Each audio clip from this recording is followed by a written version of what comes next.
Hello. How's everybody doing? All right, good to see everybody here. Um, I want to introduce this person. Obviously, he needs no introduction really. But I've been a fan of his for a long, long time.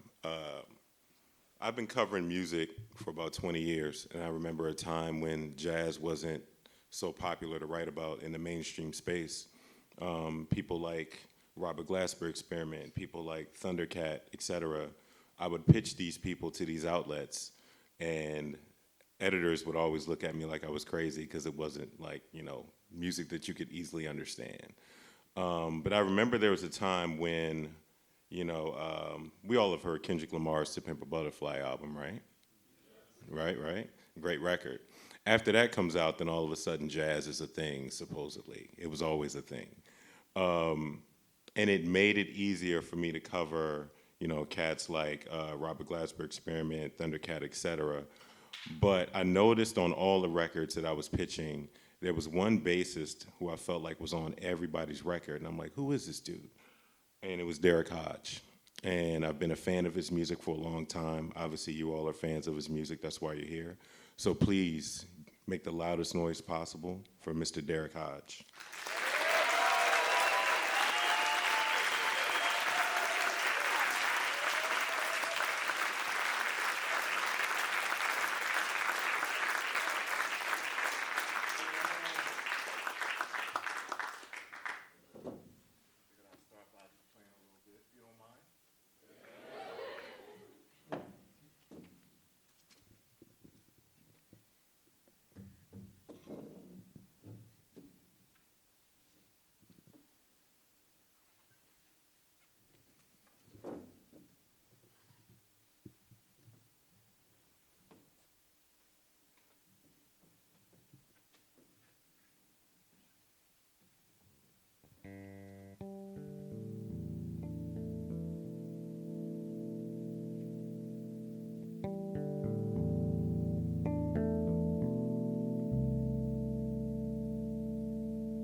could have just did that for an hour. Oh, no.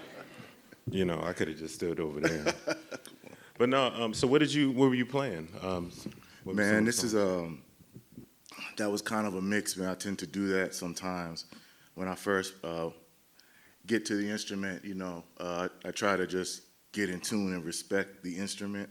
Yeah. Especially when it's been a season of writing a lot or doing other things within the music vein. I try to go beyond just practicing for the sake of that. I try to get in tune and play something musical from the instrument, just to show respect to that.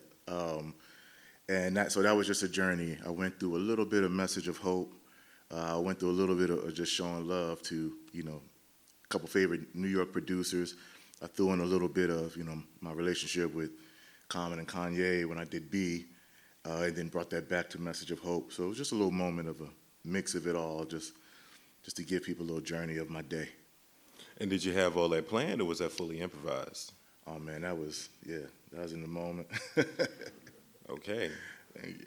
And over the years, I've seen you play bass any number of times. Is it always improvised, or is it always planned out, or is it a mix? Nah, man, every situation is different, man. Every situation is unique. Depending on, you know, what situation you've seen me or heard me in, man, it might be something where I'm basing it from maybe a through-composed piece or a form of something that everybody kind of has in mind of a work. You know, it's oftentimes when people see us up there with no sheet music, there's a lot of intellect and thought to form of music that these musicians, you know, when people go to these different stages and hear the different musicians perform in here, even if they don't have the music in front of them, they probably put in a lot of due diligence, memorizing the music in the form of things so they can speak through a language, so they can navigate through it, they can groove through it, and then when it's time to solo, hopefully that informs the decisions when it's time to actually speak as a soloist. So that's what I try to do, man. I try to be selfless in every moment, whether it's through composed music, whether it's a form that's just like AABA and I'm, you know, trying to remember that and the melody, or whether it's something very reactionary based on the people that I'm performing with. It might be an emotional feeling from somebody else on stage that they had something good or bad that happened to their day. And that might affect the emotion, the tone, everything, and I'll adjust and try to speak within the form of a song accordingly. Whether I'm soloing or whether I'm in the cut playing bass, I'm oftentimes just thinking about everyone around me. And I've heard a few people say this where, like, you know, they've gone to music school, and the point of going to music school is to learn the music so you can pretty much forget it, for the lack of a better term. Like, you learn the music so then when you're playing it live, it gives you the confidence to stretch out and to improvise. Yeah. Do you also live by that philosophy? Yeah, man, I really feel like in the end, in terms of education system in music, where, to be quite honest with you, you know, if anyone's creating, there is no formula to what makes someone's artistry great. Like there's so perceived strengths or weaknesses, or what they know or what some might say they don't know might be what makes that person unique, that thing that's honest that hasn't been overly explained to them in formula sense, where they have to explain it through theory that they may have learned. Sometimes that's worth protecting as well. But I'll say for me, because I came up in a hotbed of talent, man, where a lot of people played by ear, Philadelphia, Willingboro, New Jersey, that vibe, Camden, New Jersey, and we had a lot of respect for those that read music, those that understood in that way. So because of that, for me, when I got to Temple University in Philly, I respected it for what it was. I wasn't going to school to necessarily learn how to speak or become an artist. You know, I was like, man, let me get together my deficiencies, because I have a dream to write, you know, music for film and orchestra, and I don't know how to do that right now. So I really agree with that thing. If people take the education for tool's sake, you know, like oftentimes there's a wealth of information that goes beyond maybe how a professor may play to someone's taste, but they might just have information. If you spend time with, you know, he or she and say, man, what should I check out? That information, all that just adds to the toolbox, especially in the education setting, so that when it's time to perform, you can hopefully let go of that. And I think that's that's become a challenge, you know, because sometimes we go to school, we work these things out, and it becomes, now when it's time to perform, just a track meet. We're just working on things we did in the shed, and oftentimes that gets rewarded with claps in love, you know, so then it's hard to really get out of that until we hit a wall where it's like, man, I don't know what to do next. So I really think education and using that as tools, always developing like your thing at the same time, whatever that is. It can just be not abandoning what you like, no matter what anybody tells you, like, man, I like this record, I like this sound. Cool. If in school they're talking about the argument of what jazz is and isn't and what art, cool. Let me take these tools, but still love what I love, and you never know where it'll land. That was my approach, a hybrid of thought. And I feel like that's sort of a theme of your career. It's a hybrid. You know, anytime I think about your career in totality, that word keeps coming up. It's a hybrid of things. But I wanna start with just music and creativity, because obviously we all came from somewhere and we all started from someplace. So Yes, sir. I'm curious, like, at what point did you land on music as your vessel for creativity? Great question. I can say without a doubt, my mother was my biggest influence. She guided me, man, in so many ways, you know, love to my dad as well. But yeah, to be transparent, my mother raised me, and she was a huge influence. She sang on the choir, and she would bring me to church in West Philly, 50th and Spruce. And she sang on the choir. It was a legendary church. She was on the choir with Patti LaBelle and all these people. It was one of them churches, you know, so I would be a child just taking that in. Yeah. And she literally sat me in front of the bass player and said, sit here and don't you get no trouble. That was it. And I sat there, and she happened to sit me in front of the bass player. His name was Joel Ruffin. And first time I heard him, I remember I was like 4 years old. And I said, oh man, I want to be like him.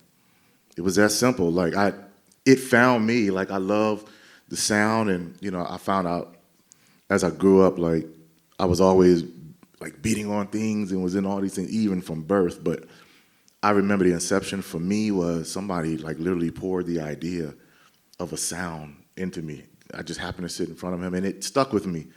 So I ended up picking up I wanted to play bass, but I was too little, so I started on guitar. They gave me a guitar. And as I grew a little bit, at 7 years old, I switched to bass, and that was kind of the beginning of the journey. But that was a singular thing. That's how that started. That led to this, man. And so then, obviously, you know, I don't want to ask the cliche question of like the sound of Philadelphia and all that, but like what kind of music were you listening to at home? You know, you talked about that incident. Well, Yeah. you talked about that experience where you were in the church. But then when you go home, what kind of music are you playing there? Yeah, it was so crazy because when I mentioned that I wanted to be that bass player, a couple things happened that kind of changed the dynamic of my journey as a child. We moved to New Jersey, this small hotbed of talent. Willingboro, New Jersey is probably, you drive 5 minutes, you're out the town. But where I moved, and I didn't have an instrument, so I had to rely on the school system, you know, to play at that point. So in the meanwhile, the most genius thing my mother did, she would turn on she said, hey, we got a radio. I'm gonna put on the radio every night. I didn't even have control. She would pick a station. She said, until you actually can play, just listen. Every night, I'd wake up to music, go to sleep to music. And even though I'm technically from Philly, I'm really a product of that melting pot of all that. Like I didn't even have a say in it. Like she would just pick stuff. And what led her to choose that route, I will never know. I have to go and ask her, but man, that was profound for me because also that informed me just listening to the emotion of what makes something feel like it is. I'd never thought about like quote unquote genres, and when she changed the station, I was like, man, this is interesting too. You know, so I would learn at an early age the sound of Brahms before I knew it was Brahms. Shostakovich before I knew it was Shostakovich. And then James Moore on the gospel AM stations before I knew that was James Moore. You know, then I would hear some of my favorite basses, you know, when it didn't feel like anything different. My first tour ended up with James Moore when I was 12. I was like playing bass touring with him. Yeah. Yeah, so it was that thing, man. Like I was just exposed to the hybrid of it in my community. My best friend, Thaddeus, and his brother Ty Tribbett, man, they lived 2 streets over from me. And I got to hear a lot of gospel, and they were checking everything out at that time. My best friend put a Jocko record in my lap, you know, and that's how I heard Jocko, John Petitucci, and all these different people, you know. And then my other best friend, Adam Blackstone, who's also in music. Oh, yeah. We all lived 3 streets from each other, and we just had an opportunity, man, just to listen, have listening sessions and all those things. And I really think because of my mother and the environment I was in, I was just a product of no one in my environment saying we can't do it. Mm-hmm. So nothing ever felt weird. When people talk about the diversity of what I'm doing, I appreciate it, but it's never felt like I'm trying to be diverse. It just felt like I'm being curious. And that's what I'm doing to this day. But that was my environment, man. Shout out to Willingboro and Philly. Yeah. So I'm glad that you said that, because we're around the same age, and yeah. I came up the same way, where it's just like, yeah, of course, I had aunts that were playing Parliament Funkadelic and Sly and the Family Stone, mm-hmm. R.I.P. Sly. But then, you know, the running joke of my cousins was always, you could just sit me in front of the TV, in front of MTV all day. So I'm watching Madonna, I'm watching The Cure. Me too. There you go. Shout out. Thank you. All right, that's the whole talk. There we go. But yeah. Me too, man. Same deal, right? Yeah, and I never let go of it. So I don't know, you know, somewhere, if anyone was at my show last night and kind of my solo records, that sound, I've never abandoned that. Like that sound of distortion, like that's something I heard that young, you know, like my cousins would put that on and I would just sit and listen to MTV, and that was amazing. Yeah. Run DMC, like, it was like, oh my goodness. You know what I mean? Yeah. Like, yeah. So and you carried all that with you. Carried all that with me. And because I was very impressionable, so if enough people had been around me saying that ain't cool, I probably would have listened. But I came up in a fertile environment where we were all curious and would try it all. Mm-hmm. And that's literally the biggest difference. And so now, you started on guitar, mm-hmm. but then you picked up the contrabass when?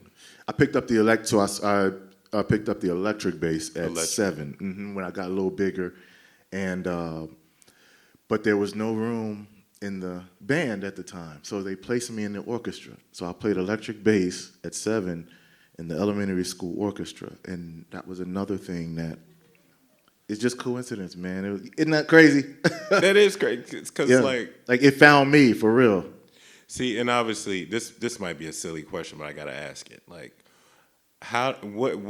what different modes do you have to tap into creatively? Like, because you're playing electric, mm-hmm. and you can play electric. Obviously, you just played electric, and you went through hip hop, you went through jazz, you went through all these different genres. But then how does that fit within the context of an orchestra? It's a beautiful thing, man, because I saw always anything's possible. I've never looked at what we call classical as a restrictive thing, even if that's being taught. Yeah. The truth is in the scores. When you look at some of the diction and do the translation of how some of these composers, how they actually wrote in their own scores, it was so down to earth. It was so real. And the emotion of it was so like, oh man, they felt that. Mm-hmm. It felt no different than in church. Like work, it was like, man, they writing from the heart. Like I felt that. So yeah. I felt more connected to it, and the melody spoke to me in a clear way that like related to me. When I heard Adagio for strings, it was like, oh no. Samuel Barber really meant that. That felt like he meant that in a very similar way to the blues. You know what I mean? In other ways. So I think all those things, I never had the task of thinking, how do I mesh it together? It always felt like anything's possible. Just go for it. It wasn't until the older I got and started hearing compliments of the balance of it, it was like, I don't feel like I'm balancing. Let me protect this naive perspective. Right. Let me protect that. Let me be open-minded, and just protect that naive approach to everything where anything is possible, because I think it's going to become necessary. I can't close off my ears because people are telling me what genres are and and how you have to think. I didn't, so. You know, I'm glad that you brought that up. My partner talks about that all the time. She's like, my partner Lizzie Steiner. Yeah. She talks about it all the time, where she's like, you know, within the context of jazz, people talk about jazz as like this dangerous music back in the day, and she always talks about like, no, like classical was considered, like some of these compositions that you talk about. It's the truth. They were considered like controversial. Yeah, it's the truth. I mean, the truth is the truth. Some of these scores are actually, you know, we talk about Bach, but some of these things were discovered, buried, you know, like unmarked graves, some of these composers were put in. Like, they weren't all celebrated, you know, in that way. Sometimes it happened later, but oftentimes they were speaking from the heart. They were like literally talking to God in their scores, really just writing, you know what I mean? And then it was descriptive with notes and players, but I was like, wait, nah, they meant this. You know, it felt no different than a Duke Ellington piece. It felt no different than all those things. So it was like, man, I have to honor that. And it really hit me going back to where I lived in Camden, New Jersey for a while before moving to Los Angeles. And I lived in the Victor building, you know, the talking radio, where they did the first radio and all that. And Duke Ellington recorded there. You know, the Dixieland brass band that, you know, quote unquote, that was technically the first jazz record. They did that between that studio in Camden and in New York. And I remember Duke Ellington famously said, "What is that word?" You know what I mean? But all these different type of recordings were later like recorded right in that building in Camden that later became the Hood. But there was history, all these different people recording so many different styles. Living there, that's when I really felt like, oh man, let me just start now.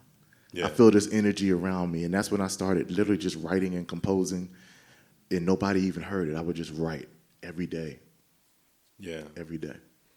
And now you went to Temple and you studied jazz composition, correct? Or? No. So I got into Temple for as a bassist, as a musician. I mean, as a musician, as a performer. And it turned into a hustle play. I knew what I loved, and so I started bugging the different arrangers. I just said, can I take y'all, I ain't had no money, but I was like, can I take y'all to lunch on break, you know, whatever. I just have some questions. And I did that every week for the first 3 years of school. And so composition became kind of a minor for me, but it wasn't even my degree. I wanted to be in the orchestra, and I was in the jazz band at the time, and I just started showing up at orchestra rehearsals. Really? For the classical program, to the point they came to me and said, "I'm sorry, sir, that Derrick, this is going to be your last time here. You can't." And luckily I didn't get kicked out of school, because I told him and Luis Biava, I said, "I understand. Unless you're ready to physically move me right now, I welcome that. I'm going to keep coming back." And I told them that, and I didn't get kicked out. They allowed me to be the first jazz major to ever be in the orchestra at Temple, and then that opened up some doors. Now. Yeah. Wow. Yeah, Justin Faulkner, who was playing with Branford Marcellus, he's at Temple now, and we often talk about those moments of first and how really we just try to open doors for each other and see where we land. Literally, because you said, I ain't leaving. I'm standing right here. Yeah. Glad that worked out. I could have got kicked out instead. It all worked out, and here we are. So, but at the same time, you're immersing yourself in the, I guess, the quote-unquote neo-soul scene in Philly. Yeah. And so that meant you were working with Jill Scott, right? Yeah, man. That's cool. Philly's like a big little city, you know, so everybody knows each other. James Poyser put me on my first record at 14, and he was just a big influence on me and so many people, you know. So when I got into college, he and a lot of producers, they just reached out to me while I was still at Temple, and it just happened to be a fertile time. That's how I got on those records, you know, the Musics and Floor Trees and all that. And Jill was my first tour, like my first tour other than the childhood thing with James Moore. Jill was my first professional tour, touring Who was Jill Scott, and who she went to Temple as well. James Poyser went to Temple as well, so there was just like a relationship there. And I remember I left that tour because I wanted to go back to school and finish, because school had piqued my interest so much. I knew there was a lot I wanted to do, and I knew I wasn't ready if I wanted to get into this writing thing. And she gave her blessings, and I went back to school and finished, man, and that opened up some doors in the jazz world and all those things moving forward. Yeah. Yeah. Now talk about that dichotomy though, because you're in school and you're learning one thing. Yeah. But then you're also part of this movement that would become a legendary movement. Yeah. You know, Jill Scott, Floetry, James Poyser, obviously. Yeah. What is the dichotomy like when you go to school and you're like in the sheet music, but then when you leave, that's when you're getting your education in like all other kinds of music? Yeah, I gotta say, shout out to my Temple was unique, man. Yeah. Temple University was unique in Philadelphia because the head of the program, Terrell Stafford, and a few other people, they had a choice. They could have easily tried to separate that side of me, but no, they didn't. You know, they said, listen, if you're gonna do this, you really have to honor this. I was in a big band. I was listening around the clock whenever I could. It was like, respect this music, and you know that's what I tried to do when I was there. And I think I respected it so much because I saw how they honored the other things I was doing. If I would miss some days for like spot dates, touring, you know, or doing some things like that, they were supportive. And that was really cool because then I just felt, okay, the direction that I'm going is just accepted, me just being me. So the interesting thing about Philly, my experience at Temple, in and out of school, it all felt like one connected thing that felt like purpose. You know what I mean? Like as I was getting these tools together, I didn't know that the practice of working on that while at night showing up at the Black Lily, the 5 spot, and all these things would help me later be able to have an idea and say, oh, I want to write this out for strings. Can we get some string players? And then be able to execute that. I didn't know just being in that and having a balance that would later end up being my way into the industry, fast forwarding to when Most Def years later just at the spot said, hey, I want strings for Carnegie. And we had a couple hours and we got some string players together and we just wrote it out and did the show. And when was this? So he was the first full hip hop show ever at Carnegie. Like Yassine Bey. Yeah. It was Wyclef, Yassine Bey, and then Jay. But that event with Yassine Bey, the hustle play of just writing strings together at the last minute, that led to Nas, Illmatic. That led to that opportunity. Some people from the Kennedy Center were there. And that led to me having that opportunity to work on that music and write. For the first time, hip-hop was performed at the Kennedy Center, which was actually performed here with Montreal Symphony a few days ago. Yeah. Nas, yeah. And you wrote those parts, right? I did, yeah. Man, no, go ahead and talk it, man. Like, Oh, man. listen. Thank you. I know you're humble. I know you're sitting up here humble, but also. Thank you. But I mean, again, I don't feel like it's just me being true to the truth is, it was just, I don't care how I was perceived. I was curious about something, so I just did it. You know, I just did it, and then when an opportunity came, was blessed to be in a position to be able to get that idea out quickly. Yeah. Because the opportunity required it. You know, sometimes we think we're working on something and then the just golden moment's gonna happen where, okay, yeah, now I got a month to work on. No, all those hustle plays, working it out, and after shows, going back and traveling with my sheet music, that worked out because I didn't know that opportunity, that first thing was gonna be, hey, we got like 2 hours. Can you write this? And get the players together. Boom. You know what I'm saying? So Yeah. I can't, it looks good, you know, and people are reading my bio and, you know, name droppy stuff, but what I'm so appreciative of is my story is connected to what led to that. It was so much where nobody was watching. You know what I mean? The choice was sometimes I wanted to hang out, but I was like, nah, I got to work on my themes and variations. That led to that one opportunity to see whether we pass or fail, you know? And I'm glad that you brought that up because it's a lesson in, I feel like your career is a lesson in following your creative intuition, following your intent, following what you want to do, and it all just works out. Absolutely, man. And again, I speak. I do know I'll try anything. I'm fearless in that way. I will say that, but there was a lot of fearlessness around me. That energy always came. You mentioned my brother, Robert Glasper, man. He's very much that way. I remember those same years. You know, people talk about Thundercat when his records came. I remember Thundercat years before that. You know, when he would come to Philly, bring me to their suicidal tendency shows. You know what I mean? Even then, he was very unapologetic about his sound. His ideas was very clear, and before people knew him as that, he was pouring into that. You know, like he believed, and that's the thing. Yeah, and just a quick aside, did anyone here go to the Thundercat show? Yeah. Shout out to that show. The thing I love about Cat is that it's this. Obviously, he's evolved as a creator because we all evolve as creators. Of course. But I feel like it's that same energy. It's just him and two other people on stage, and you're going to get a frenetic show. You're going to get a punk rock adjacent show for like an hour. You know, and I like to frame it. You're going to get a beautiful, honest story, and that's all. That's all someone can ask for. You know, what is it that you have to say? Are you going to be unapologetic in saying it? And that's what makes me so hopeful, man. It seems like there's a lot of creatives out now, like that are really willing, you know, to be fearless and to do and go and try. You know, even just walking around this festival, meeting different musicians and just hearing the music, and it's like, oh man, nah, man, we gotta support that. Keep uplifting and like making sure people feel like there is a bed for them to be fearless. Make sure we tour shows and make sure musicians, any chance we can get, make sure there's a platform where others can be unapologetically themselves. Because the part that I'm not mentioning is once I got out of school, I left Jill and went back and finished school, and then the jazz thing really took off. I worked with Mo Miller.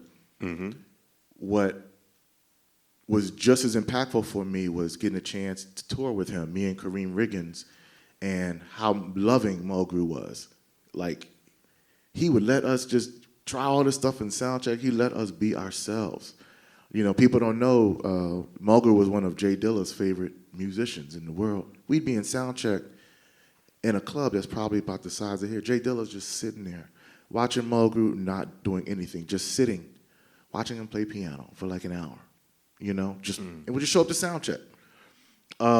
Because we felt the energy of some of our heroes like him being willing to hear what we have to say and let us be ourselves. You know, that's what made jazz feel like, oh, we're connected to it. Yeah. You know what I mean? So all that is connected to my story now. Like I carry on the spirit indirectly of the Mulgrews, the Terrence Blanchards, the Art Blakeys. Yeah. You know, because they provided platforms where we could come, not just be in a band. I'd write music, you know, start working on film scores with Terrence Blanchard. Those were a lot of the jazz greats that did that. I wasn't with so many that were too busy trying to talk about what jazz is and isn't. And I'm thankful for that. Yeah. Now, since this is a masterclass, obviously, and you said something that's very vital, something that I think us as creators, we all kind of struggle with sometimes, is those moments when no one's looking.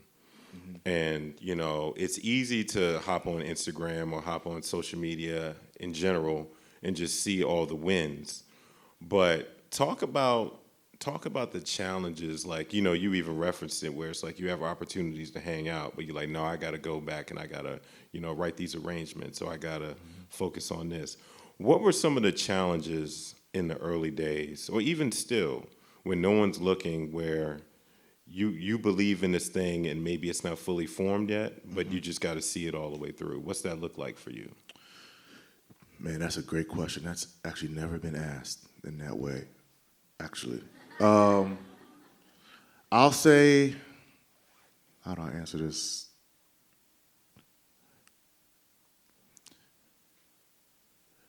I tend to remember when I'm speaking about it, like the relentless side of Derrick, where I was like, nah, man, I'm just working on it, I don't care. But now, when you ask that, I remember all the times where, no, I was frustrated. Like, man, I got to work on this. I feel like I'm not getting it together. I have this sound in my head. It's not formulated. Yet, you know, I'm learning all these things about orchestrating and it's not clicking. Yet this path seems, very clear, and I'm working on these themes at the piano after a show, and people are coming up, wanting to talk about the show and meet me as a bassist, in particular, and it's like, as much as I appreciate the love, at the same time, there were challenges sometimes saying, okay, is that a sign to just do this, or should I keep doing this? Because nobody was really paying attention to that. Like I said, a lot of the works that I did, through composed works, they had never been heard, but I was just working on them. Yeah. It wasn't even for anything. It was just, let me get better. This is what I hear. And when I think about it, those vulnerable moments happen. And I don't even know how I moved through that. It was just maybe the next day, just get back on it. There were probably days where it was like, man, forget it. Yeah. Figure this out. Let me have fun. Let me party, whatever. But sometimes it's okay to have that human experience. Like, I feel like I didn't have it today. I feel like all these things, I'm speaking life into myself. I don't feel like doing that today. Yeah. Okay, here's tomorrow. Let's just pick back up. And I try to relate that to your other point about challenges people might have right now. There is a thing, young musicians, it's so in your face. No matter how goal-oriented you are, your phones are right there. It's an easy open of an app, multiple apps, and you can see what other people are doing and seeing the love that they might be getting and reactions that they might be getting. And it can so easily, first of all, consume your time going through seeing what so many people are doing. But it can also, it's so easy to quickly get you off focus to, well, what you need to just be doing is work on, what is your voice? What is it that you have to say? What is that idea? When you open up that phone, instead of pressing that app to IG or whatever, instead of going through, seeing who's reading your stories and feeling good, why don't you close that app, open your voice memo app, sing an idea into your into the voice memo, get to an instrument, play it into your voice memo. That alone might be the inception of that song that might end up being everything. Like, as hard as it is, sometimes we just have to try to create spaces to put on blinders and say, okay, I'm not going to try to shun everything. So because we're in a social media world, that's how people even hear music. So I like to tell people to be disengaged from that, but just try to find ways to be intentional, to listen to your own voice. Yep. Whatever that is. And it's okay to not have it all the way together. Yep. And I think that's the hardest thing. Like, to be willing to be vulnerable and get that idea out and know you might not have it together, but man, I did something honest there. I like where this is going. And that's what led to my Color of Noise album. That album and the music we played last night, those were all voice memo themes that I played at my piano. And we got to the session, and I played it for Mike Mitchell, Justin Tyson, all those guys for the first time. And then we did one take. That whole album is that. Oh, right. They're reacting in the moment, to true vulnerable ideas. So I've tried to make a habit of just, no matter what, for better or for worse, let me just document the inception of an idea. And that helps put on blinders about what others are doing, or even what people are saying is great about what I'm doing. If I'm still trying to get to something else, this helps me put on blinders to what I know I'm trying to get out. And what I also appreciate about your career is that you have so many different lanes that people can appreciate. So people can appreciate the film scoring, they can appreciate the jazz, they can appreciate the orchestration. Thank you. So yeah, I just want to give you your flowers and say that. Thank you, man. And to that end, would you say that you've had a breakthrough moment, or has there been a breakthrough moment for you, or has your career been a series of, moderate to big wins that have led to this moment that you're at now? It's truly been a succession of things when no one's watching. And I would say developing the skill set of that, working on skills, just when picking up the instrument, like I said, taking time to really respect it, respecting the now of it. Like Common said, never looking back or too far in front of me. The present is a gift. Yep. And I just want to be. So I try to just be in moments. And I think that has really help me care about like what that moment is. Sometimes the moment for me isn't the performance itself. It might just be the experience of a day, and allowing that to inform my decision as an artist. So I'm so into what the moment of a day is and allowing that to inform me, whether it's as a bassist, as a composer, as a producer, as a songwriter. I try to see where that takes me every day. And because of that, it keeps everything exciting. It keeps opportunities beautiful for me, and I don't really think about scale of it. And that's one thing I'm proud of, that my work, I remember the genesis of a lot of things that I've done, and I remember that first time, that one thing that caught on later might have been played in front of 5 people. Yeah. And I was thankful that, man, I'm glad I didn't just treat this as another gig. I'm glad I treated that one thing as everything. I'm glad when we showed up as the experiment at the 55 bar, when there was probably 55 people in there, I'm glad we treated that like it was everything, because people were bootlegging it and put that, and then that went all over. Like, Yeah. my life has been a succession of moments where I've just been curious and I fed it. And so the opportunities that have come have been that, but it's been a steady thing of just being curious. Yeah, and now obviously you're a creative person in a world that's going a little crazy right now. So I want to ask you, because people, and I try to listen, people push this on me where it's like, Marcus, you got to rest, man. If you want your writing to be good, you got to rest. And then I struggle with that, because it's like, Manager over there like, yes, Derrick, you need to rest too. That's what. right. So it's like, see, I She's see right you. behind. I'm like, you hear him? Yeah. No, I see you, man. That's why I wanted to throw this question in here, because we're a lot alike. I'm noticing we're a lot alike. Where it's like, even my partner is like, I'll have these moments where I'm like anxious over something, and she's like, hey, Marcus, did you eat? I'm like, no, I didn't. I didn't rest. So anyway, I wanted to ask you, how important is rest to your creative practice? Rest is important. That is definitely something I've not been good at. That balance of it, man, that's something that has eluded me. And I remember the great Barack Obama, man, he said something like, the truth is sometimes things just are not in balance. Right. That's the part they don't say. It sounds good when we sit in front of you and speak hopeful things, hopeful quotes, but in reality, sometimes that thing you want, there may not always be that balance, So for me, that's something, I would say that's been the biggest thing. The curiosity of that and identifying the work that needs to go into something. I have to really care about it and put the time in that I feel it deserves. And I've been proud of that, but in reality, it's been a season now of really just trying to figure out, man, how do I really allow for just rest and balance, and making sure if I'm saying these platforms that I'm trying to build up so that others can thrive, maybe part of that is also delegating as much as possible so that others can shine within these platforms, and trusting. So that's actually the season I'm in now, because I do see the value of it, of the rest of all that. But for me, it's because so much of the DNA of what I've done has been, when done, working in obvious ways. That same thing is what kept me going, like that curiosity and saying, okay, man, I'm tired, but I want to work on this thing. I want to get this together. The time to do it was after a show, so I did that. Yeah. And then I would take it on a plane and do that while everybody's sleeping. I would work on that.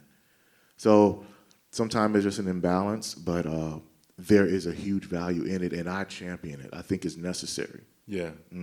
And I want, obviously, speaking of seasons, it's a very public season for you right now, so shout out to you. I wanted to give you the opportunity to talk about how special it's been to be in these very public spaces and these big spaces, like you've conducted and arranged for. I just want to make sure I get it right. You conducted the National Juneteenth celebration at the Hollywood Bowl. You also did similar work at the Academy Awards and the Super Bowl. I mean, that's a triple threat right there. So talk about two-part question. How did those opportunities come about? Secondly, what was it like doing those sorts of can't miss opportunities? Yeah, and it's so funny. Like I'm really living a life of what I'm saying. Like it's cyclic, and I've had a community around me where we champion each other being fearless. We champion ideas and thoughts that we have. And the Oscars, the Academy Awards, that was the very first time, they had an all African American team leading the Academy Awards.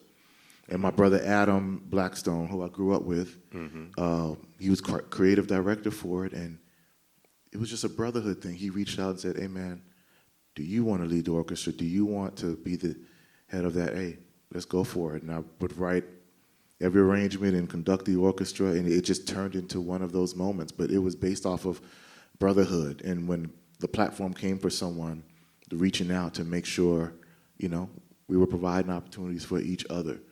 That's really how that thing happened with the Academy Awards. And it was so much fun because, people talk about the Will and Chris Rock thing that time, but right. I love those other moments there. That was the first time Dilla was ever heard. Like, when Amir walked up, Amir hit me up and just was, Questlove was speaking on what would be ideal to be heard if he happened to win something. It was so much fun hearing the orchestra, do a whole like Dilla flip of something while he walked on stage and all these things. So there were moments that happened. So when I think about that, I'm like, that stands out. Man, those moments when we're given what's called the biggest stage, what are we doing with it? We're literally like trying to honor each other, put each other in the best light. And that's what's carried over in different ways, to the Super Bowl. It was that same thing. NFL reached out to the LA Phil, and my name came up specifically to do Lift Every Voice and Sing. And that was my opportunity to show respect to one of my heroes, great bassist John Clayton, who's also a great arranger. He was the first principal bassist of the Rotterdam Symphony. But he also played jazz, toured, with Ray Brown, all that stuff. So that was my opportunity to also honor him, honor a lot of other composers, that came up and made the platform for me. My style of writing for that was not just me being creative. I tried to honor the spirit of all of them in that. And Juneteenth was the same thing. That opportunity came with CNN. It was the first time an all-African-American orchestra had been on the Hollywood Bowl stage, which was a historic moment because, there had been a lot of, people don't realize that, a lot of, racial divides on that stage. So what I love was that was the first time with that opportunity, couldn't make it about me. As many of my favorite living African-American composers, I reached out to them and had them arrange as well. Be a part as well. It was originally going to be the Color of Noise Orchestra. Was like, nope, there's already African-American orchestras existing. Why don't you use them? And that was the Recollective Orchestra that had that opportunity to be the first on that stage, but they had already been putting in the work. So that's when I realized, I'm saying all that to say, the big opportunities that you're seeing, I've been really seeing it as opportunities to really further that thing of making it not about ourselves. Like, how do we make sure it's a platform where others see themselves in it too? Okay, and I got just two small questions, and then I'll open it up for Q&A, obviously. What advice would you give to fellow creators who maybe they want to either break into music or they want to break into film scoring or what have you, but maybe they feel a little bit, intimidated by, they don't know where to begin, or they feel like maybe they have to create the same things that other people are creating to get on or to be seen. What kind of advice do you give to creative people like that? I would say you have a beautiful opportunity to just start. And when I say start, even if it's recording your fears, like those things you just said, I don't know where to start. Where do I? Record yourself saying that. Record yourself being insecure. Record yourself being unsure, and you will hear the questions that you have to ask, and you have information at your disposal. Type that in. Go to Google. How do I start composing for film? And read through that. And similar to me, how I really approach school and formal education as a way of attaining tools, approach it like that. It doesn't have to be your taste, but if you look through enough things, you will learn, okay, currently this is how people are going about the formula of writing for school. This is what they're using. This is how they turn things in. This is how this looks. This is the platform where things are pitched. If you Google for like 15 minutes, that'll send you down a rabbit hole of so many different ways. Be willing to do that, and go hard in doing it. But separate that from, oh, I'm not going to do that. That beat is whack, or that's corny. What I heard. Get past that. Chew the meat, spit out the bones. Like, oh wait, no, I'm learning about the process of what some of my favorite. Who's some of your favorite composers? You want to write for music? What's your favorite movies? Who wrote the music for it? Look that up. What's their social media handle? Look that up. DM them, not just once. DM them 3 times a week for this whole summer. Get on their nerves. That's the difference. I'm telling you, that's the difference. Like, that's literally the difference. And just do that. So the thing is, know that it's okay to be vulnerable. Know that it's okay to not know where to start. But that alone, you have so much information at your disposal, you can just start there if you don't know where to start at all, in terms of building up the skill and the process of how to document things, how to record things. Start there. That goes with production. That goes with anything. It can also be, you know what? I don't know where to start as an artist, performer, but why am I calling myself an artist? Why do I want to be a performer? What do I do? Well, maybe I need to document something that I do. Record yourself. Spend an hour at the local studio, only spending $55 with that engineer that might be a student. Yeah, take that hour and record that idea on that keyboard and record your vocals and just show up. That was only a $55. That was one meal. Like, do that and get in the habit of feeding that curiosity. That's the biggest thing, because the light bulb ain't gonna always just go off like, okay, I got it now. I know what I want to say. Sometimes it might be, oh, let me read this dictionary. Okay, now I know how to put these words together. Oh, I want to speak this. I'm so glad I picked up that dictionary. I'm so glad I learned English. I'm so glad I get started just being honest with yourself, and then just ask the question. You could, like, and identify who it is, the things that you want to get into. If there are those that you feel like have achieved that, like, the world is much smaller than you realize. Don't be afraid to reach out to them. And like I said, make every day count, so make that moment everything. Don't make that a random DM. Like, be clear. Imagine yourself, that person responding, or their manager responding, or their whatever.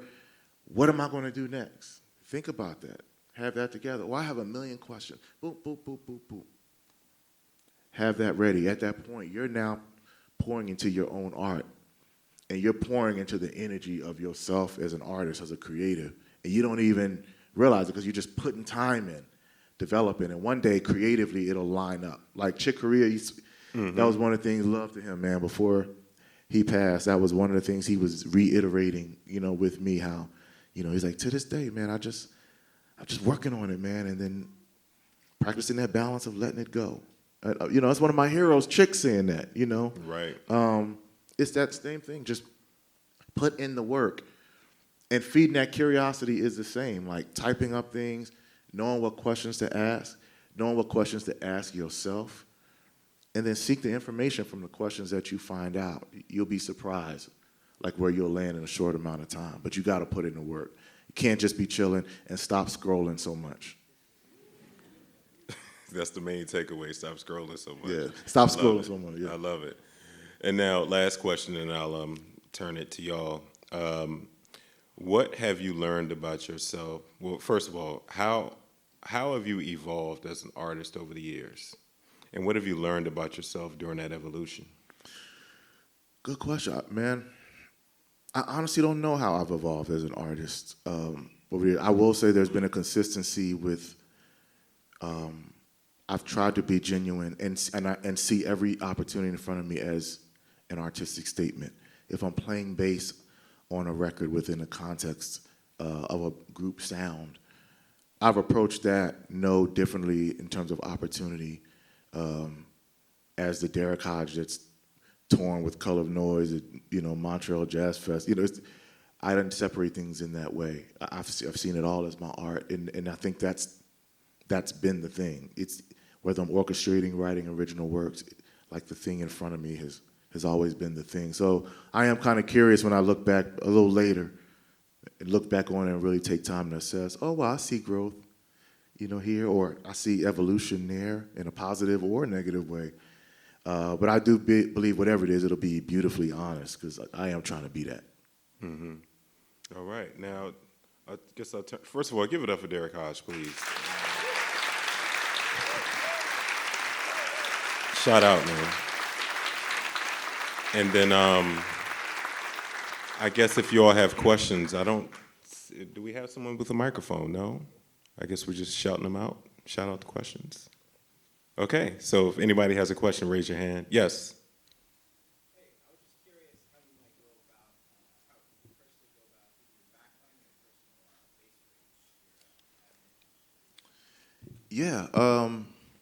range. I've been using TC electronic rig for years now. They were bought out, I believe, Behringer, and so now the actual rig itself has been a little inconsistent. I kind of go between Aguilar, which I used for years before TC Electronics, and I'm actually digging the Mark-based stuff too as well. So it's been a dance. Even this, just being here this week alone, I've used Aguilar. Last night is one David Eden cabinet and a Mark-based cabinet through a head, and then the night before it was a Mark-based cabinet that, went out. So it was just all the house that people were hearing. So yeah, it's been a dance of a couple of different things, but mainly in terms of speakers, I'm going between those things. For records, I normally tend to pull out my B15, a couple of Ampeg setups, because it's just something about that sound, especially going through tubes when it comes down to recording and tracking. That sound has just been golden, especially when I'm going through a very pure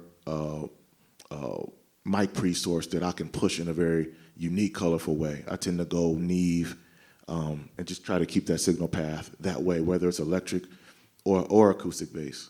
And in terms of basses themselves, I'm using a Miura bass a lot, rocking the F bass now. Shout out my bro Leaf.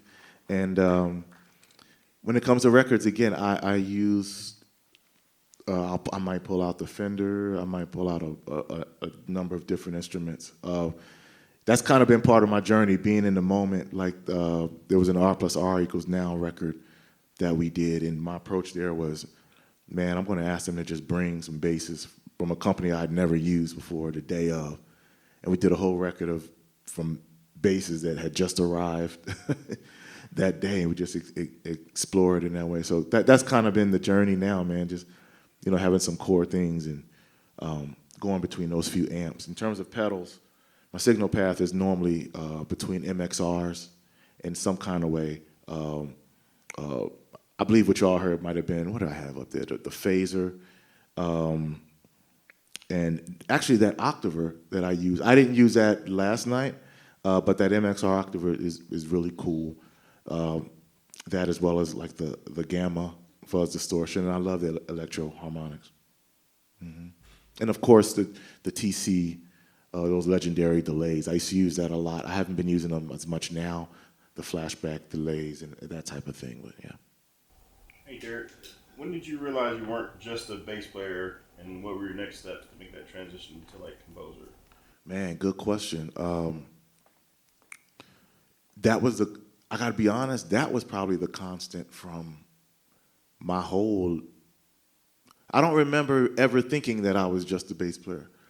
I think the interesting thing is, through my life, it's been, as I said, I learned early, man, I'm gonna have to be naive to that. I'm gonna have to really believe that.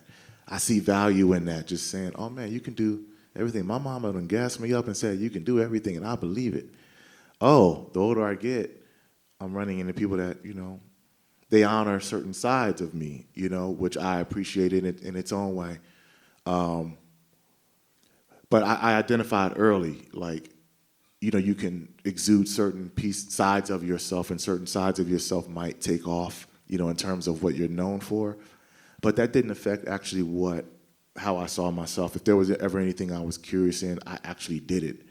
And I think that eliminated the distraction of waiting. Like, I just did it. Even if there wasn't an opportunity, I would just work on it. I'd go to the Philadelphia Public Library and just comb through scores, like comb through them, and then that just became a habit. I'd bring those scores on planes and just work on it. That became a habit. I would start transcribing what I thought I was hearing. The first time I did that, I remember that started with Thomas Newman. I forgot the movie, but also John Williams, Schindler's List. They were very clear instrumentation that I could hear very clearly. That was a good way of diving in and working that out. I just spent a lot of time feeding that because I already saw myself as that.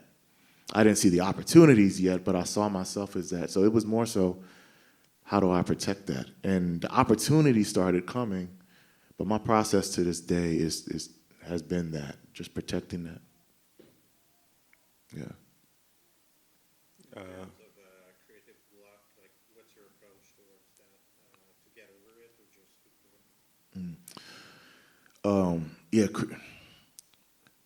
So I have a weird approach with creative block, which that happens. That's human,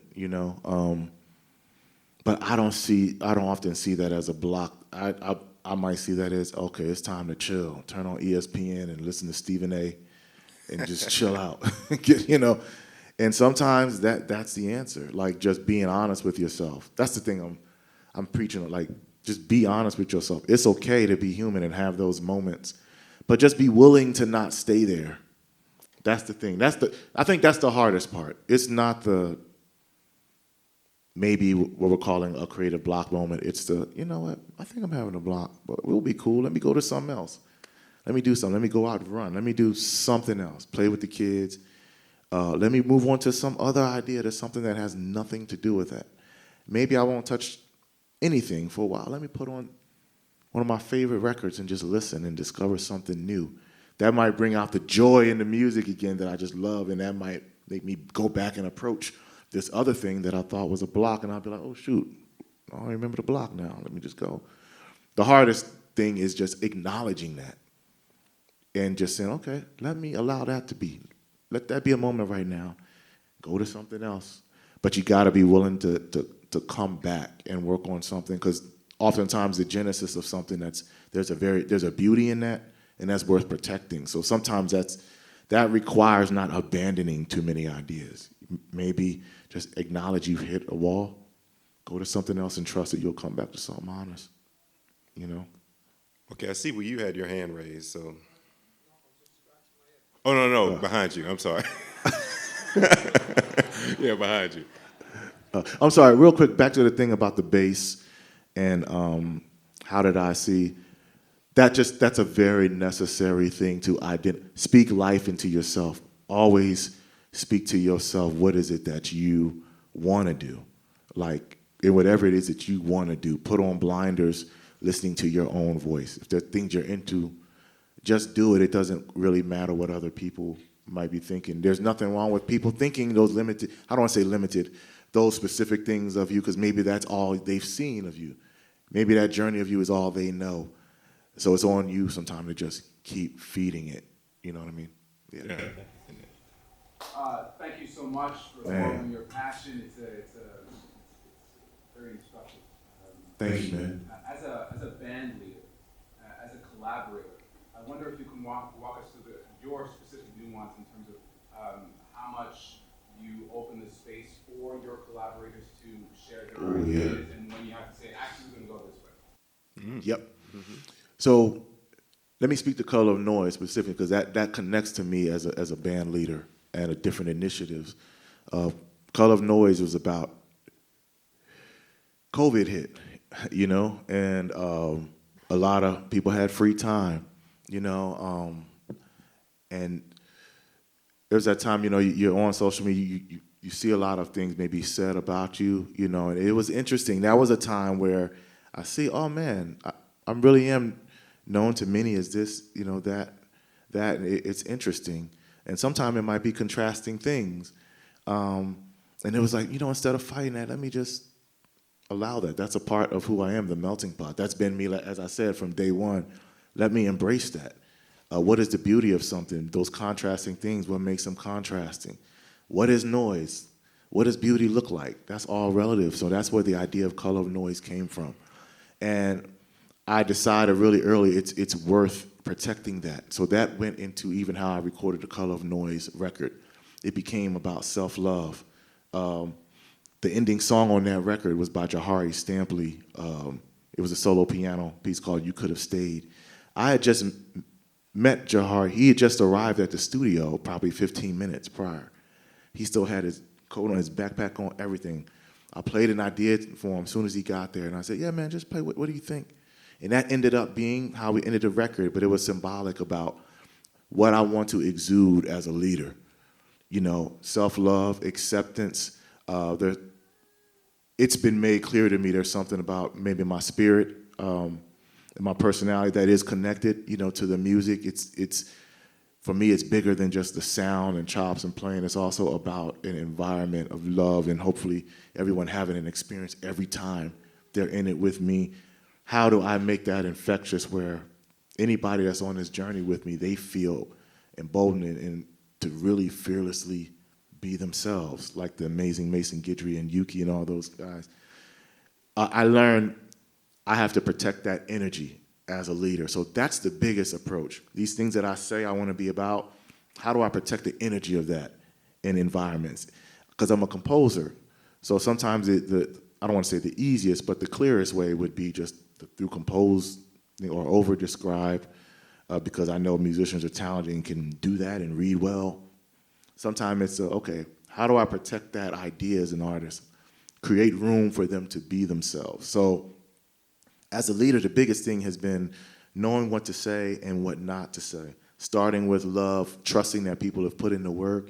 So when they're coming into a situation with me, instead of assuming and rehearsing things in a stagnant way, I'll ask them, hey, where do you want to start?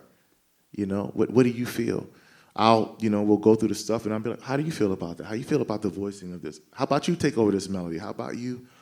Terrence Blanchard was like that for me in a unique way. Stephon Harris was like that for me in another way. In the jazz, so I feel like that's part of the lineage for me that I try to pass on, and I actually try to protect that even within the framework of an orchestra. I try to really show love even to the contractors, that are hired, that they are given respect. It's been mainly African-American women that have been the concertmasters, the leaders of the Color of Noise Orchestra.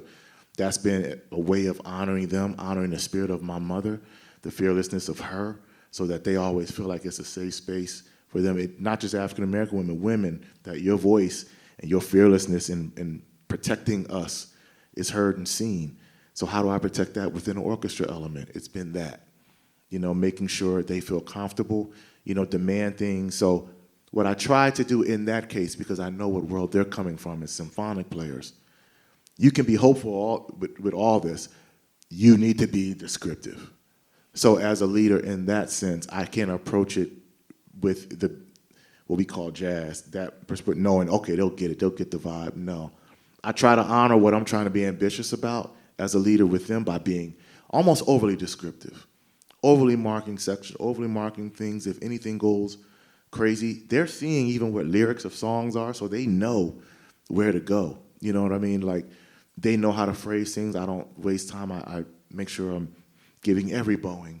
I'm making sure I'm very clear with every breath, everything, so that alleviates for that world their freedom to be themselves. Because for me, I can show up being all nice and cool. They'll be sitting there like, I'm uncomfortable. This is missing this.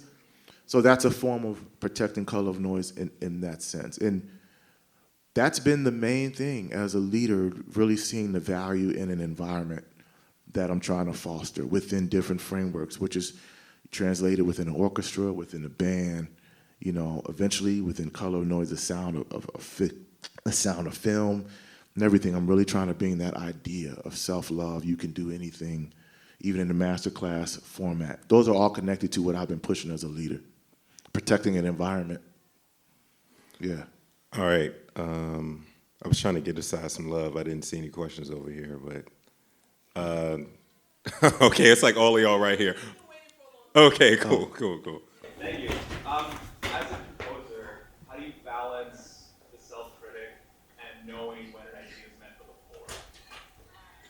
Say that one more time. Yeah. How do you balance the self-critic as a composer and also knowing when an idea is not worth pursuing anymore? Ooh, yeah. Sometimes you just keep going. You just keep going because there are certain ideas where,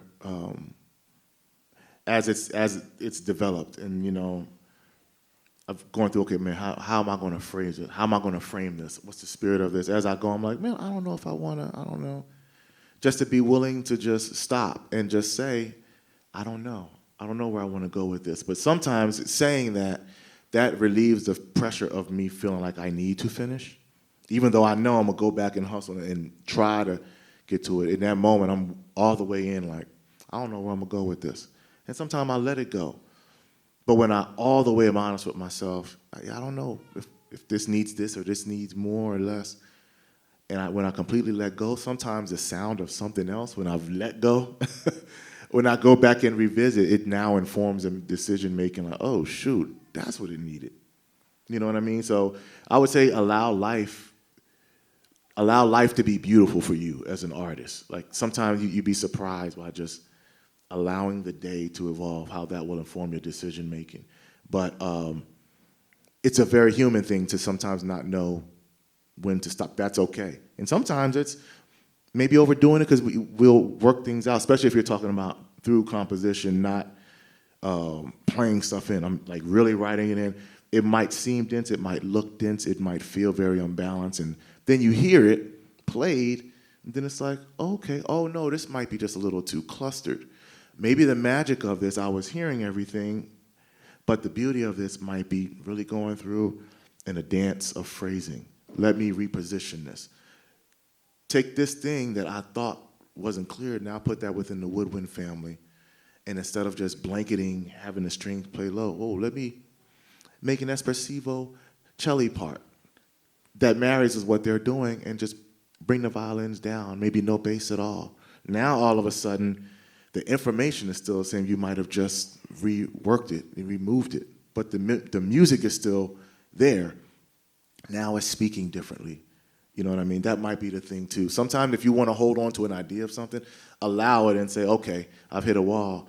How do I expose the family of instruments and say, okay, how do I like the sound of this within this family? How do I like this within the brass family? How do I like this within the strings?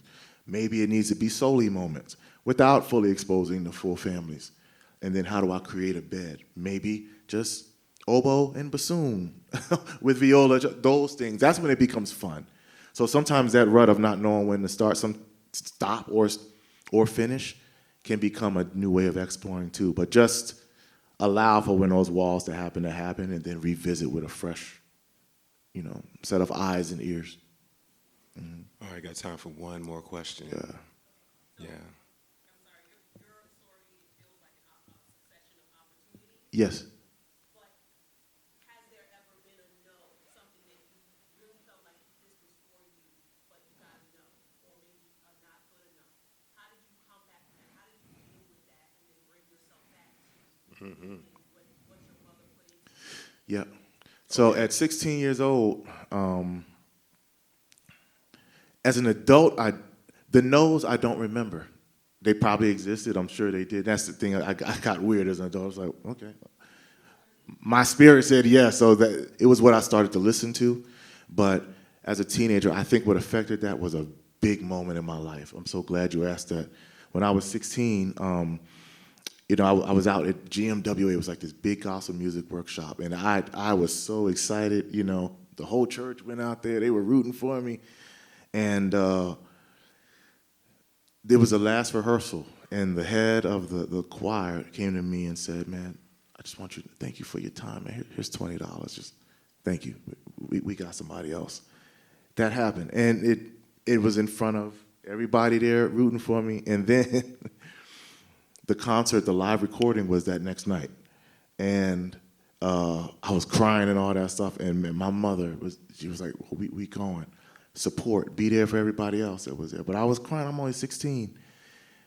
It's thousands of people. It's at the LA Convention Center, this live recording, and the bass player is hanging out in the audience, out in the lobby during the recording, in front of thousands of people. The person gets on the mic and calls for me in the middle of the recording and asks me to come up to play bass on the song.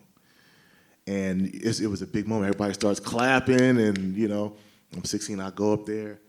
They're about to start, no, they start the song, and it's about the moment I come in playing, and the guy runs back in. They stop the recording, and they say, oh, he's back. Thank you, man. And I get off the bass, and I break down crying. That was like I think about, that stuck with me almost to the point where I think that might have affected how I heard No's later. And it was my mother. She literally danced in front of me. We got back to the room, and she was like shouting and dancing, was like, just do not be afraid of their faces. Do not be afraid of their faces. And that became everything for me. I was like, I said I never want to play, and I didn't. Like, I asked them to remove the house that had been, the bass that had been donated to me from my room, and they did it. And they brought that bass to the church with me, and they had a whole thing and brought it to me and said, don't let go of it. And I picked that bass back up, and it was just like, I cried as I played, and I was like, man, I'm never gonna be good enough, you know? But others spoke into my life. Like I said, these African-American women, my mother, that became why I'm so fearless. Like I said, the contractors, the leaders, being women, it represents that. They spoke life into me when I didn't think, you know? And that helped me, because years later, some of the musicians on that recording, they don't even know I'm the same person 7 years later. They're auditioning in front of me for me to be in part of bands that I'm putting together. They don't even know I'm the same person. And I was faced with a choice. What am I gonna do? Do I bring that up? And I learned about forgiveness then, and I learned about, okay, people are gonna be people. Just keep going. I learned that then, and I think that truly, that full circle moment affected like how I moved from then. Like the no's that may have happened later, I don't recall. And I realized, oh man, that's a necessary thing. I need to just flood my mind with who helped me get through. What did they speak? What did I believe? What did I choose to believe? Because sometimes that's all you have. Please make some noise for Derrick Hodge. Yeah.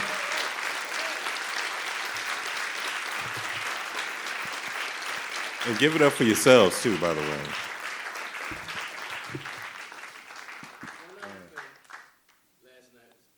Oh, thank you. There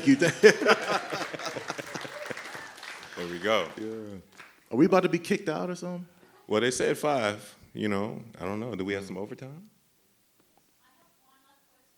Okay. Mine as well. Until somebody jumps on stage and Yeah, I just was stop about it. to say, Yeah, like, go they're ahead. kind of. So, first of all, thank you so much, so much. I have a question that I think a lot of artists probably keep wondering. You spoke about composition and how to let the ideas, live and breathe. But in the context of when we choose to have music be our career, then we need to get into a whole other mindset of release and release strategy and business moves and all that. And this clouds the mind so much sometimes as artists.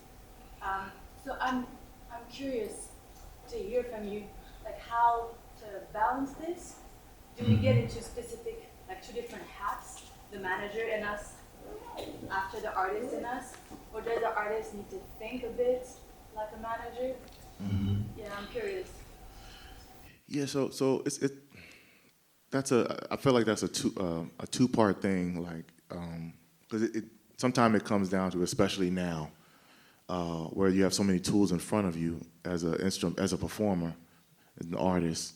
So many things can be self-contained, and there's been such a push for ownership and owning every bit of, which requires an understanding of, having your own umbrella to be able to do things. But I'd say it's always good to slow down your mind. Whenever you're balancing things, but also I'm trying to develop what I'm saying as an artist, listen to that side. Like, the genesis of it is always that other thing, the artist and the creative. Do you want to get better at music? Great. Getting better in navigating the music business, that can sometimes be a different thing. And I always allow that to be a different thing that can complement what you're already doing and what you already feel like you're firmly developing in terms of your own voice, so that it can't be so easily jaded with moves. Because the thing about the business side, you can have a plan of attack. You spend so much time on that and minimal on developing as an artist. That can shift, and then you have to continue to put time. But one thing that's constant, if you have a clear voice, a clear sound, a clear direction you think you want to go, as life is happening, you can morph around that. So I would say always start with eliminating the noise. Approach from a very simple perspective. What is it that you want to say? What is it that you even want to be successful in the business about? What is it that you want to put out there in the world? And oftentimes, asking that question and really going through the steps of finding that answer will help you eliminate and just get back to a very self-contained thing. Do I like my own work? What do I feel like I need? What are the songs being written? Am I writing it? Do I like the words? Do I like the music? Did I do the production? Was it a producer? Do I need to work on getting at the piano and how to play it myself, or getting to the guitar or some harmonic instrument so I can actually voice the idea myself, like a Willow would do or a Solange would do? The beauty of that is you land on your feet in a very clear way to what you want to do as an artist. And I think that's the glue, starting there. Record yourself and listen to yourself. Like, take time to really listen, whatever it is. What is it that you do? What do you do? Oh, I do a fusion between Moroccan sounds and soul. Let's say it one more time. Fusion between traditional Moroccan sounds and soul and R&B and jazz. Okay. Do you have it recorded? Yeah, I have 3 albums Oh, amazing. And on Friday at Jazz Fest. amazing. And how do you feel about it? How do you feel about what y'all been doing? Congratulations. Yeah. I mean, I feel blessed. It's funny, I was just thinking of my next Instagram caption, because we have to do it. Because I started with science. I did not know I would do music. And 10 years later, life decided otherwise, because, like you said, I followed curiosity. Every step of the way, there was this pull. And yeah, it just happened so fast. I mean, 10 years is not that fast, but I did start young. And I love it. And I just think that sometimes, yeah, especially in the context of like fusion, you know, we're drawn into many sounds. I have my voice note application is packed with ideas. Then I heard label people say, yeah, you need to find a more branded sound, you know. Okay, so that's what I'm saying. So that's being said to you, that's what can start to clutter the mind. Words like that being said can get in an artist's mind. The moment others are saying, those are people in the business that will say, oh no, maybe you need to formulate a branded sound. So I'm asking, amazing. You've already put in the work, y'all have a product, you're already in front of people performing it. So the question starts with, how do you feel about what it is that you're saying? Even the success of it, whether it's great or not, do you feel good about the music already that exists? Do you feel like that's your honest artistic statement? And if you feel like yes, or you know what, I want to keep building, developing on that because there's something in that feels completely, uniquely me, that's the start. That's the start, and that'll help actually you filter and get rid of, which is the equivalent of the no's, when others are saying, oh no, you need to move the needle of what you're doing or reframe what you're doing. Sometimes that little thing you might change everything for you, or even your interest, or even you being sure of what it is that you want to do. So I'd say it's great you have product. Kind of undo all those things that might have been said, and then just start with reinforcing, okay, what is it that you love, that you really feel is beautiful? You already have traction, you already have an audience. how's that going already? The traction of that, is this something that's sustainable we can keep doing and building with that? Sometimes that might be the answer already. You know, that'll help filter the relationships that you have with people that may or may not believe in your music or may do more harm than good in connecting with you. But start with making sure you're clear and you feel good about the art that you're putting out that can't be deterred by what others are saying, in the business especially. Mm-hmm. Yeah.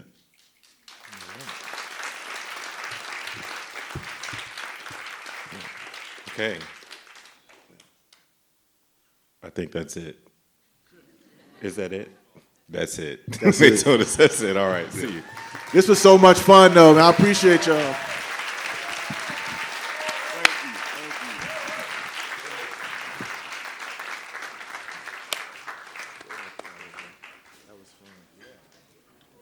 I appreciate y'all.